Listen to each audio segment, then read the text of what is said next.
Alors, ça y est, c'est à peu près droit. On va fermer un peu les fenêtres, même si j'ai pas de clim. Voilà.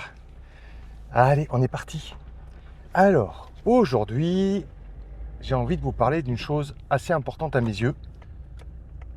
L'écologie, le recyclage, le tri sélectif, tout ce genre de choses. Alors, pourquoi est-ce que je vais vous parler de ça?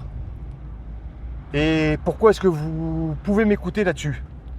Parce qu'en fait, j'ai travaillé pour plusieurs grandes sociétés qui font ce genre de choses, n'est-ce pas? Veolia, Nicolin, Suez. Voilà, je les ai un peu tous faits en intérim. J'étais chauffeur routier et je baladais les bennes de déchetterie, les poubelles. Je baladais le bois, le plastique, les métaux. Voilà, donc j'ai vu comment ça se passait de l'intérieur. Et franchement, c'est pas joli. J'ai un sac qui s'est envolé. Où est-ce qu'il est? Voilà. Oh, ça commence bien. Bon, j'ai déjà vidé une partie. J'ai oublié de mettre la caméra en route, donc je parais dans le vent. Donc, voilà, je suis là pour le tri. Alors, le tri, c'est bien. Seulement, il faudrait que les entreprises jouent le jeu, que l'État joue le jeu. Parce qu'en fait, là, je vais vous expliquer comment ça fonctionne réellement. C'est-à-dire que là, vous voyez, je suis occupé à vider tout ce qui est plastique, canettes métal, ce genre de choses, les emballages, les briques de lait, toutes ces sortes de choses qui sont soi-disant triées. Je dis bien soi-disant parce que en fait, alors déjà il faut savoir que le tri c'est polluant. Moi je suis en milieu rural, quand je vais faire mes courses, je prends ma voiture. Je reviens à la maison, je fais mon petit tri, j'enlève mes emballages, je range tout dans mon frigo, jusque là tout va bien. J'ai bien fait mon job de bon citoyen. Je vais prendre mon tri comme je fais là. Voilà, ça fait un mois, je vous dis pas, j'en ai. J'en ai un bon paquet. J'ai emmené mon tri ici. Ensuite, un joli camion va venir prendre ces jolies boîtes, les vider dans une grosse bébène et emmener tout ça dans ce qu'on appelle le citrade.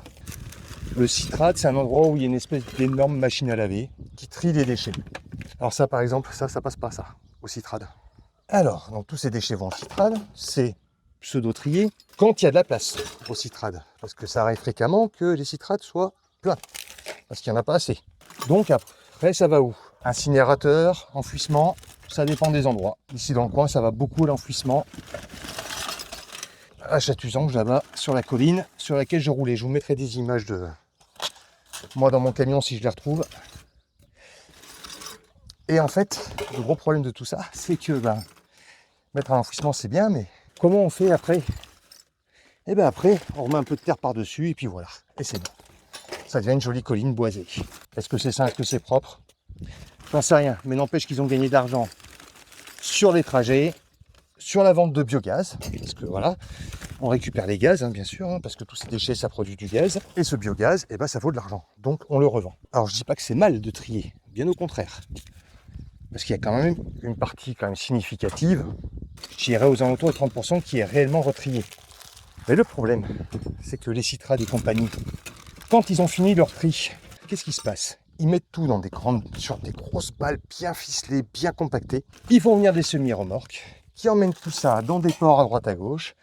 Ça part en Afrique, ça part en Inde, ça part en Chine, ça part un peu de partout dans le monde. Et c'est retraité dans ces pays-là. Ensuite, ça repart bien souvent dans d'autres pays pour être remis en barres de métal, en copeaux de plastique, en différentes matières, en fonction de ce qu'on y met.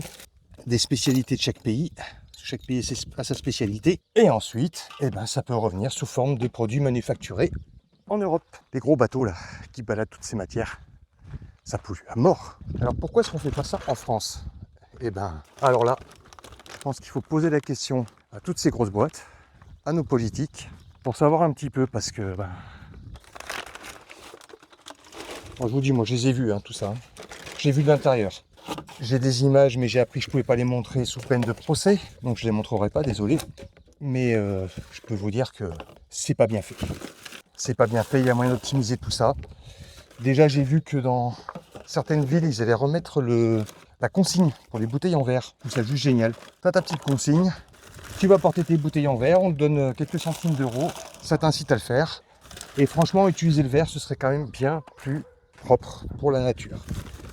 Parce que là, quand je vois la quantité de plastoc que je peux jeter tous les mois, c'est affolant. Et encore, on essaie de faire attention, nous. Hein. On a une petite conscience écologique quand même. Les filles, si elles sont végétariennes, c'est pas pour rien, c'est pour préserver le monde animal. Ça va dans les plastiques. Ça va dans les cartons. Voilà. Vous voyez ça aussi.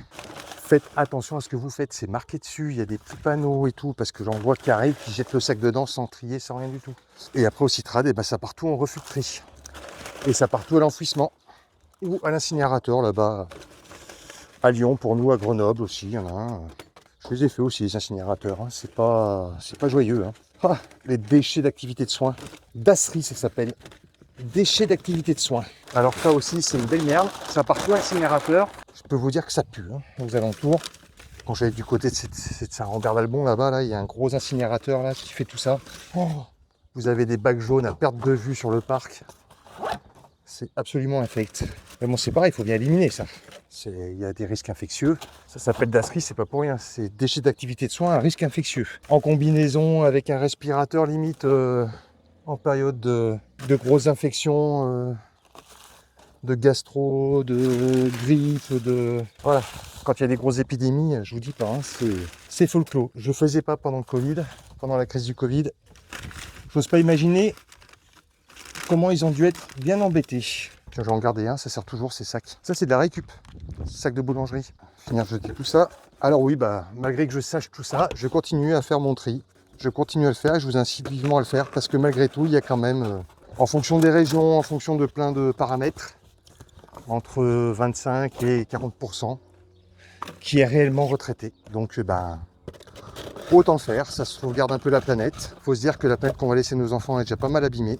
Donc, ben, je me dis, moi, c'est pour les filles, voilà, pour leur laisser une planète pas trop pourrave quand même. Hein. Dans l'ensemble, si on peut leur laisser une planète un petit peu mieux. On est loin du tout plastique de nos parents, même si, quand je vois des reportages sur le Japon ou quoi, tout est emballé sous plastique individuellement et tout. La moindre pomme que vous achetez est sous plastique. Ça fait un peu flipper quand même. Et là, on se dit, en plus, le Japon, il n'y a pas non plus de la place énorme. Enfin voilà, c'est ce que je voulais vous expliquer aujourd'hui. Bon là j'ai vidé les bouteilles, je vous reprends après les gars, hein, parce que là ça va faire du bruit. Les gars et les filles, pardon. Je vous laisse profiter de l'âne. Donc j'ai vidé les bouteilles.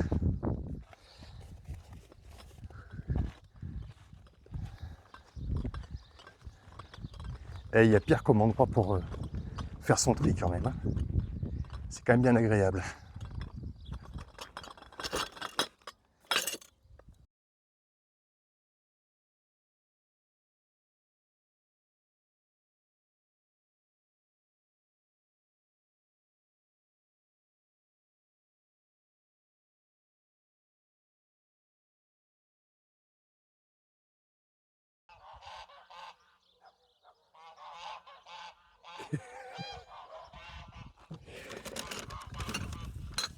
On a droit à un concert les gars.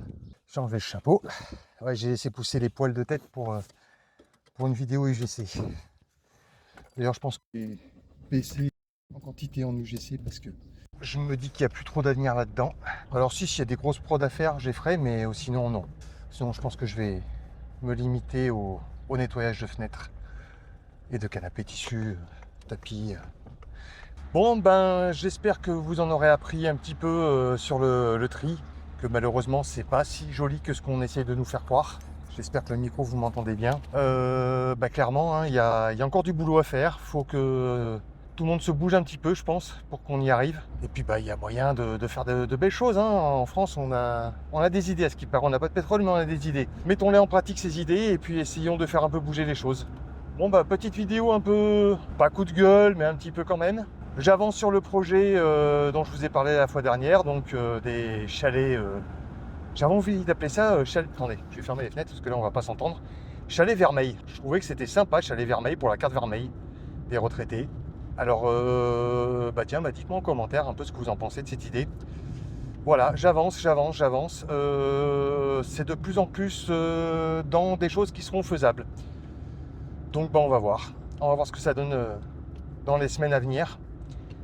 Mais là, je vois qu'en plus, il y a de plus en plus de terrains qui atterrissent sur le Bon Coin à des prix Là, j'en ai vu un à 100 000 euros, avec 3500 mètres carrés de terrain habitable, enfin, oui, habitable, constructible, voilà, cherchez le mot.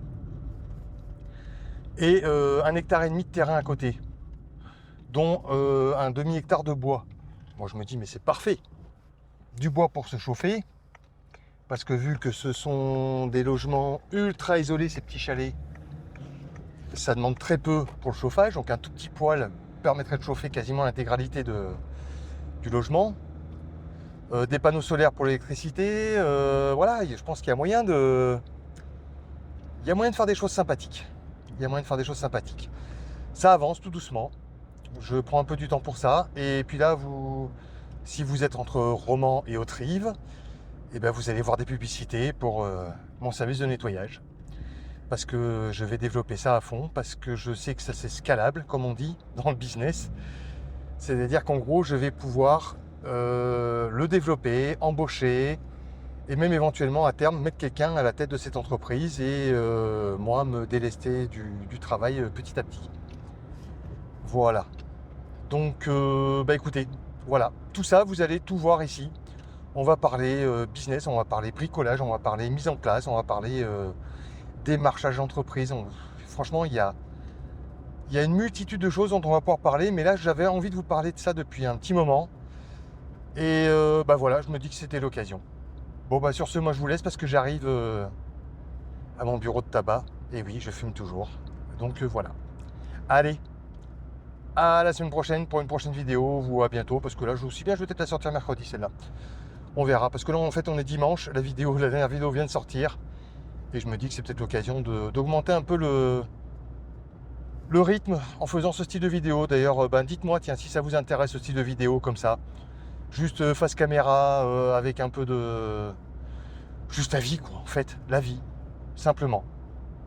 Allez, ciao, ciao.